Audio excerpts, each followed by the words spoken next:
They say history repeats itself, first as tragedy, then as farce.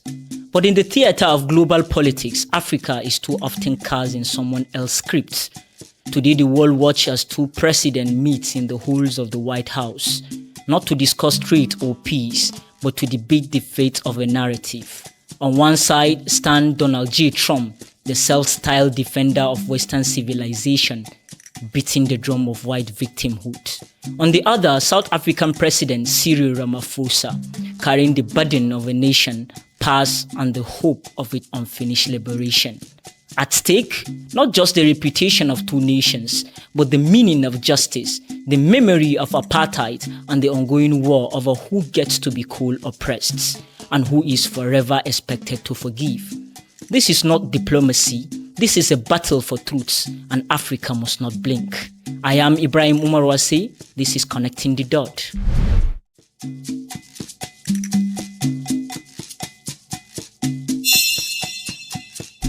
Washington, D.C., in the grand hallways of American power, a storm has gathered of memory and meaning. On one side, President Donald J. Trump, ever the merchant of spectacle, stands trapped in the flag of Western paranoia.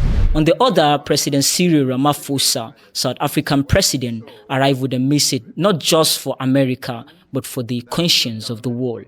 The meeting clocked in the sterile language of bilateral concern is anything but routine. At its core lies a question that cuts deep into the scars of a continent and the soul of a nation. Because they're being killed, and we don't want to see people be killed. Now, South Africa leadership is coming to see me, I understand, sometime next week. And, we're supposed to have I guess a G20 meeting there or something, but we're having a G20 meeting. I don't know how we can go unless that situation's taken care of, but it's a genocide that's taking place that you people don't want to write about, but it's a terrible thing that's taking place, and farmers are being killed. They happen to be white, but whether they're white or black makes no difference to me, but white farmers are being brutally killed, and their land is being confiscated in South Africa. And the newspapers and the media, television media, doesn't even talk about it. If it were the other way around, they'd talk about it. That would be the only story they'd talk about. Are white South Africans, specifically Afrikaners, victim of a genocide, as some right-wing pundits claim? During the tense exchange, footage was played. Image of South African Economic Freedom Fighters, EFF, chanting "Kill the Boer, kill the farmer." Turn the lights down, and just put this on. It's right behind you. Johan. There's nothing this parliament can do. With or without you, people are going to occupy land. We require no permission from you, from the president, from no one. We don't care. We can do whatever you want to do. Who are you to tell us whether we can occupy land or not? We are going to occupy land. South Africa occupy land. That's who we are. So whatever you want to do, can we withdraw my membership from this useless parliament? Yes, honorable member. Must never be scared to kill. A revolution demands that at some point there must be killing, because the killing is part of a revolutionary act. Shoot to kill. Come on, sir. Kill the poor, the farmer. Kill the poor, the farmer.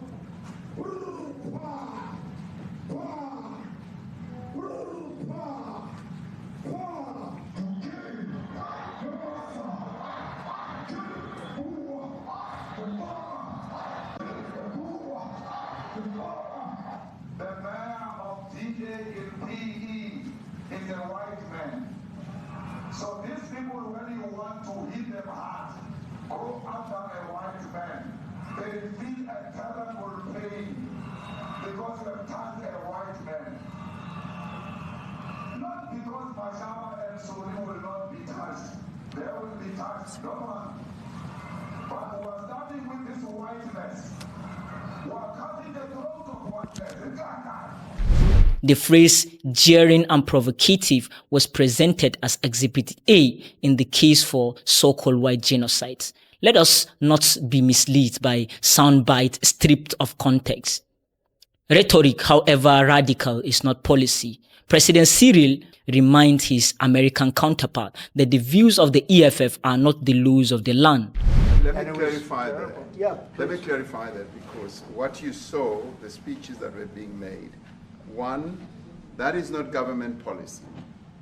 We have a multi-party democracy in South Africa that allows people to express themselves, political parties to adhere to various policies, and in many cases, or in some cases, those policies do not go along with government policy.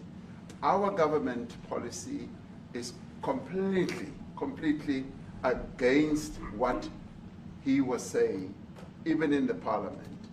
And they're a small minority party, which is allowed to exist in terms of our constitution. but you do allow them to take land. No. You do allow them to take land. Nobody can And then take when land. they take the land, they kill the white farmer. And when they kill the white farmer, nothing happens to them. No, there is quite... Nothing happens to There them. is criminality in our country.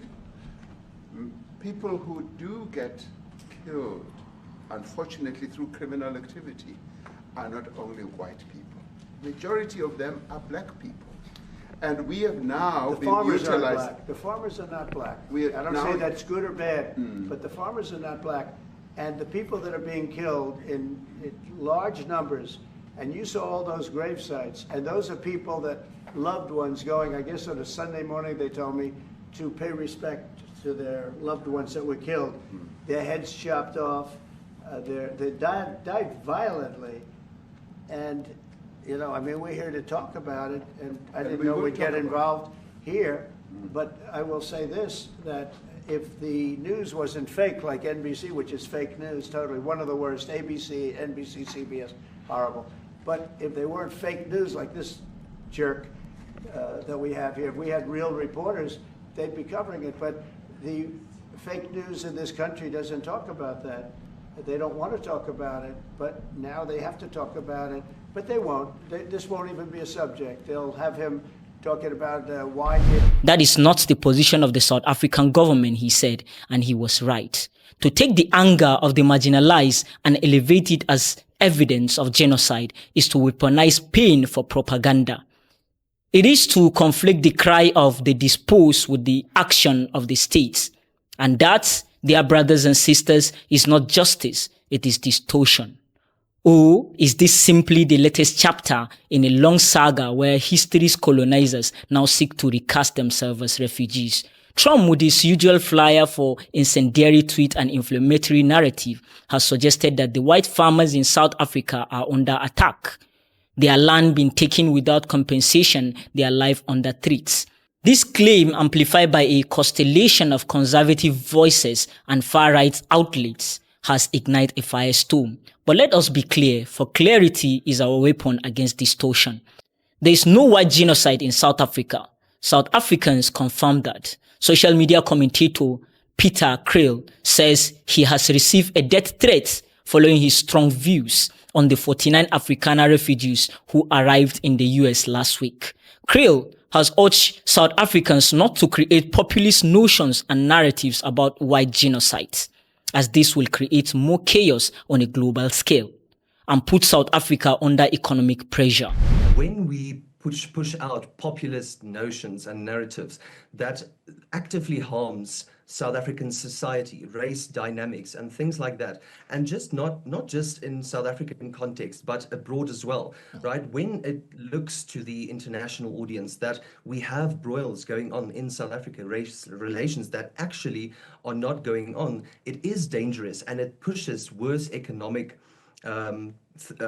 things to be, pushed by other countries. So it's important that we speak on this factually and correctly because, economics and things like that depend on it. US Senator Tim Kaine did well when he asked Marco Rubio whether he thinks Afrikaner farmers are the most persecuted people in the world. Do you think Afrikaner farmers are the most persecuted group in the world? I think those 49 people that came certainly felt they were persecuted, and they passed every sort of check mark that had to be checked off in terms of meeting the requirements for that. They live in a country where farms are taken and land is taken on a racial basis. Okay. Do you think they're more persecuted than Uyghurs or Rohingyas, or more persecuted than political dissidents in Cuba or Venezuela or Nicaragua, or more persecuted than those who would be threatened should they be returned to Afghanistan by violence by the Taliban? Well, the problem we face there is the volume problem, okay? If you look at all the persecuted people of the world, it's millions of people. They can't all come here. And we had refugee programs that were acting as a magnet for why people to come here. prioritize Afrikaner farmers? Well, because it's a small subset, it's a new issue, and the president identified it as a problem and wanted to use it as an example. But that's different from having these refugee programs that were basically spending money to put people up in communities and accommodate them, and it was acting as a magnet. Millions of people entered this country illegally, and today the border is sealed. Let me challenge you, and I'm just going to say for the public, if you want to understand about the, quote, persecution of Afrikaner farmers, go look at the composition of the South African government. Since July of 2024, there's a government of national unity, and the opposition party to the ANC, the Afrikaner Party, the Democracy Alliance, is part of the governing coalition. They joined the governing coalition a year ago, and the leader of that party was given the remit of Agriculture Minister, John Steenhuisen. He is the leader of the former Afrikaner Party, still widely representing Afrikaners. He is the Minister of Agriculture in South Africa right now. Rubio sounds completely sold on misinformation. His reasoning shows he does not understand what's actually at play. There is no genocide in South Africa, and these claims are baseless. Crime in South Africa is a beast that devours indiscriminately black and white, rich and poor. Farm murders are real, yes, but they affect farmers of all races. There is no organized campaign to exterminate white South Africans. What we are witnessing is not genocide. It is the ghost of apartheid refusing to rest, resurrected by those who seek to paint the colonizers as the oppressed. Trump's stance is not an aberration. It is a mirror, a reflection of how the West continues to see Africa, not as a continent of complex truths, but as a stage upon which white lives are sacred and black lives are statistics. When hundreds of black South Africans die in shack fires or township gang violence, the world does not flinch. No emergency meeting in the White House, no primetime outcries. But when a white farmer is killed in a country still healing from the wounds of institutional racism, the siren wails. This is not justice, this is racial hierarchy masquerading as humanitarian concern. To position Afrikaners as the new refugee is unfair and inaccurate. President Cyril, in the quiet tone of diplomacy, he reminded Trump that South Africa's constitution protects the right of all, including minorities. He reminded the world that land reform is not vengeance but justice long delayed. And perhaps most importantly, he reminded us, the African people, that our struggle is not over. Let us make no mistake, this moment is not merely about South Africa. It is about how narratives are forged and stolen. It is about who gets to be seen as human and who remains a shadow. It is about the global machinery that turns African pain into silence and white discomfort into headlines. We must reclaim our story. The world will not save us. It never did. Africa has learned that the moral compass of the West often spins in the direction of capital and color. But we are not powerless. We have our voice. We have our histories.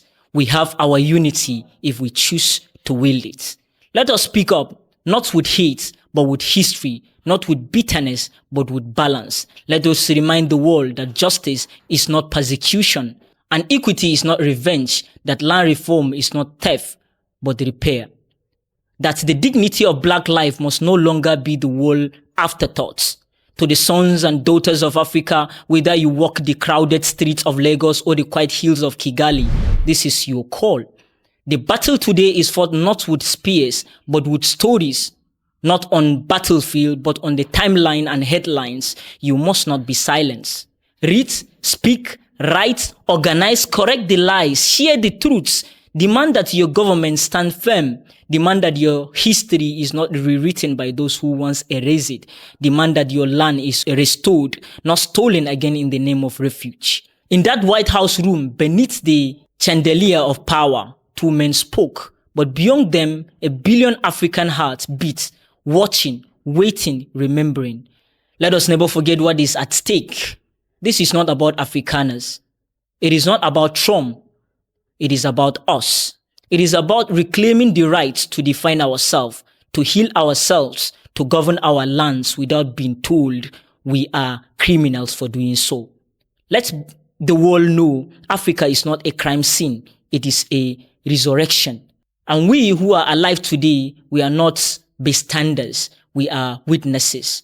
We are builders. We are the answers to our ancestors' prayers. Let no one tell us our story. History does not sleep. It watches us. It waits. And in moments like this, when the powerful twist truths into theater, it demands that we speak with clarity and conviction. Let the world understand to demand justice is not to incite hatred. To distribute land is not to persecute. And to reclaim dignity after centuries of dispossession is not to provoke. It is to heal. If Afrikaners seek refuge, let it be in truths. Let it be in the understanding that coexistence requires equity, not entitlement.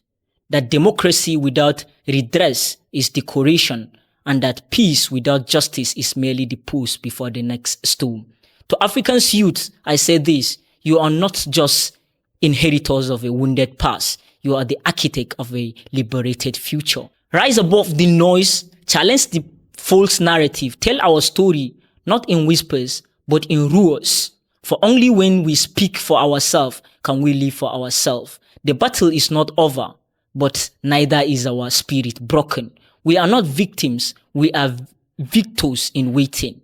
And no president, no pundit, no propaganda machine can rewrite the truth carved into the soul of this continent.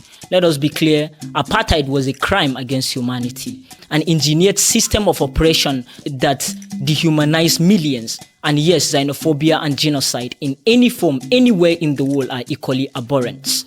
This evil must be condemned without hesitation or hypocrisy. But here, on Connecting the Dot, we do not shape truth to fit comfort. We do not bend reality to please the powerful. We speak it as it is, not as it should be. Facts over fear, history over hysteria, justice over distortion. Stay awake, stay aware, and most importantly, stay united. This is Connecting the Dot. This is the voice of New Africa. I am your brother, Ibrahim Umar Wase. Let the dots begin to connect. Until next time.